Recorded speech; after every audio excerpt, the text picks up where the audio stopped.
الله الرحمن الرحيم إن الله وملائكته يصلون على النبي يا أيها الذين آمنوا صلوا عليه وسلموا تسليما اللهم صل وسلم وبارك على سيدنا ومولانا محمد معدن الجود والكرم وآله وأصحابه وبارك وسلم.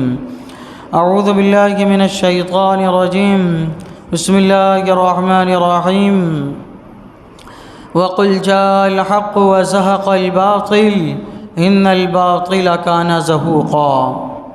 اور فرماؤ کہ حق آیا اور باطل مٹ گیا، بے شک باطل کو مٹنا ہی تھا.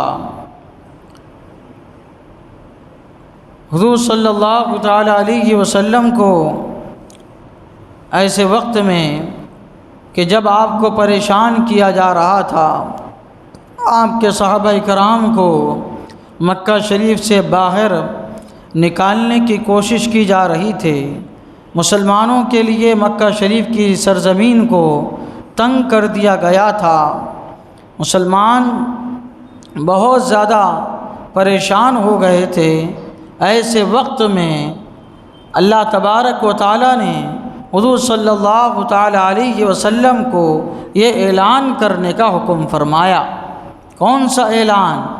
اللہ تعالیٰ فرماتا ہے محبوب تم فرماؤ کہ حق آیا اور باطل مٹ گیا اور بے شک باطل کو مٹنا ہی تھا. تو آپ دیکھیے ایسے ماحول میں کہ مسلمانوں کی تعداد کم ہے، ان کا غلبہ کم ہے، ان کی قوت کم ہے، ہر اعتبار سے وہ لوگ زیادہ ہیں، پھر بھی کہا جا رہا ہے کہ تم یہ اعلان کرو حق آیا اور باطل مٹ گیا. یہ کتنی پریشان کن بات تھی، لیکن ہمارے حضور صلی اللہ علیہ وسلم شان تو نرالی ہے.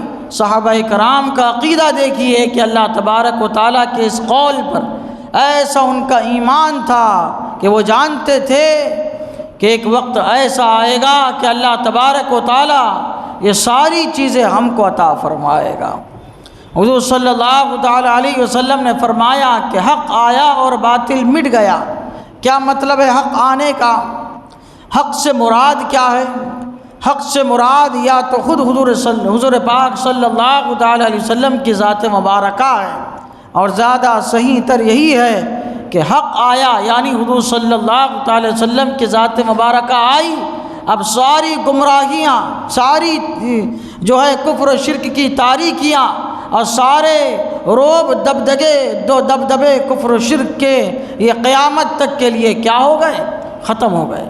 یہ حق سے مراد حضور صلی اللہ علیہ وسلم کی ذات مبارکہ. ایک تفسیر یہ ہے کہ اسلام ہے، ایک تفسیر یہ ہے کہ اس سے مراد جو ہے وہ قرآن ہے، ایک یہ ہے کہ اسلامی قانون ہے. اللہ تبارک و تعالیٰ فرما رہا ہے کہ آپ فرماؤ کہ حق آیا وزہق الباطل اور باطل مٹ گیا. باطل سے مراد کفر و شرک کا روب دبدبا ہے، کفار و مشرکین کا جو ہے روب دبدبا ہے، وہ کیا ہو گیا؟ ختم ہو گیا. ان الباطل کان زہوقا، بے شک باطل کو مٹنا ہی تھا. اب قیامت تک کے لیے ختم ہو گیا. قیامت تک کے لیے کفار و مشرکین کا روب دبدبا ختم ہو گیا.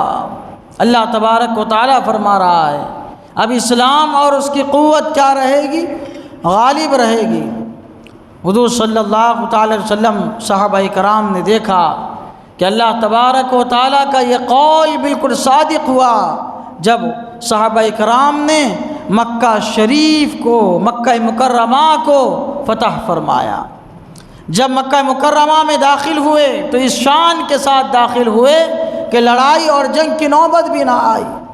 ایسا روب دبدبا ان پر طاری تھا کفار و مشرکین پر کہ سب کو اپنے جان کے لالے پڑے ہوئے تھے. سب کو یقین تھا کہ ہم نے جو کرتوت کیے ہیں، مسلمانوں کو جو پریشان کیا ہے، اس کی پاداش میں ہم سب کو قتل کر دیا جائے گا. سبوں نے اپنے ہتھیار ڈال دیے، اپنے آپ کو گرا دیا. مسلمانوں کے سامنے اپنے آپ کے گھٹنے ٹیک دیے. حضور صلی اللہ تعالی علیہ وسلم بڑی عاجزی انکساری کے ساتھ مکہ شریف میں داخل ہوتے ہیں. 360 بت تھے مکہ میں، کعبہ معظمہ میں. کوئی جو ہے لکڑی کے بت، جو ہے پھر تانبے کے بت، لوہے کے بت، مٹی کے بت، پتھر کو تراشے ہوئے بت، یہاں تک کہ دیواروں پر نقش کیے ہوئے بت، حضور صلی اللہ تعالی علیہ وسلم اپنے جو ہے عصا مبارک سے یا تیر مبارک سے ہر ایک کے آنکھ میں جو ہے یہ چبوتے تھے، بدھ کے آنکھ میں، بدھ کے منہ پر اپنے جو ہے عصا مبارک کو، تیر مبارک کو چبوتے تھے، ڈالتے تھے، تو وہ بدھ جو ہے خود بخود حضور صلی اللہ تعالی علیہ وسلم کے قدموں میں گر کے ٹکڑے ٹکڑے ہو جاتا تھا۔ ساروں کو آپ نے ختم فرمایا۔ حضرت عمر فاروق رضی اللہ تعالیٰ عنہ دیگر صحابہ کرام نے جو بت نقش کیے ہوئے تھے ان کو پانی ڈال کے مٹا دیا، اور سارے بتوں کے ٹکڑے کر کر کے راستوں میں ان کو پھینک دیا گیا تاکہ ان کو روندا جا سکے۔ ان کی حقیقت لوگوں کو معلوم ہو کہ جن معبودان باطل کو یہ پوجا کرتے تھے، یہ تو اپنے آپ کو بچا نہیں پائے، یہ تو خود ہی ہلاک ہو گئے۔ یہ جن کی تم پوجا کرتے تھے یہ تو اپنے آپ کی یہ تو خود ہی ہلاک ہو جائے۔ نظام کائنات کیسے چلے گا؟ جب خدا ہی نہیں رہا تو نظام کائنات کیسے چلے گا؟ بتایا گیا کہ جن کو تم پوجا کرتے تھے یہ معبود نہیں ہے، یہ تو باطل چیزیں ہیں، ان کی کوئی حقیقت نہیں ہے، یہ سب اللہ کی مخلوق ہے، یہ بے جان پتھر ہے، ان کی کوئی حیثیت نہیں، عبادت کے لائق کیسے ہو سکتے ہیں جب انہوں نے خود اپنی حفاظت نہیں کر پائی۔ سب کو جو ہے سڑکوں پہ ڈال دیا گیا ٹکڑے ٹکڑے، تاکہ اس کو روندے، ان کی حقیقت، ان کی حیثیت لوگوں کو پتہ چلے۔ لیکن جو ہے چند اس میں بت ایسے تھے جو حضرت ابراہیم علیہ السلام، حضرت عیسیٰ علیہ السلام اور حضرت مریم رضی اللہ تعالی عنہا کے مجسمے کے تھے، تو ان کو توڑا گیا لیکن ان کو گاڑ دیا گیا تعظیم میں، ادب احترام میں، چونکہ نسبت تھی ادھر۔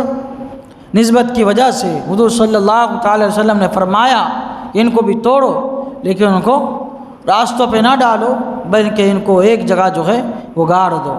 تو جب حضور صلی اللہ تعالی علیہ وسلم بتوں کو توڑ رہے تھے، صحابہ اکرام حضور صلی اللہ تعالی علیہ وسلم بت پر اپنی چھری رکھتے تھے، اپنے تیر کو رکھتے تھے اور فرماتے تھے جاء الحق وزهق الباطل، جاء الحق وزهق الباطل، جاء الحق وزهق الباطل، حق آیا اور باطل مٹ گیا، باطل کو تو مٹنا ہی تھا۔ اللہ تعالیٰ کی بارگاہ میں دعا ہے کہ مولا تعالیٰ ہم سب کو قرآن شریف سیکھنے سمجھنے اس کے مطابق اپنی زندگی گزارنے کی توفیق عطا فرمائے۔ اشہد ان لا الہ الا اللہ واشہد ان محمدا عبدہ ورسولہ، وصلی اللہ تعالی علی سیدنا محمد وعلی آلہ وصحبہ اجمعین برحمتک یا ارحم الراحمین۔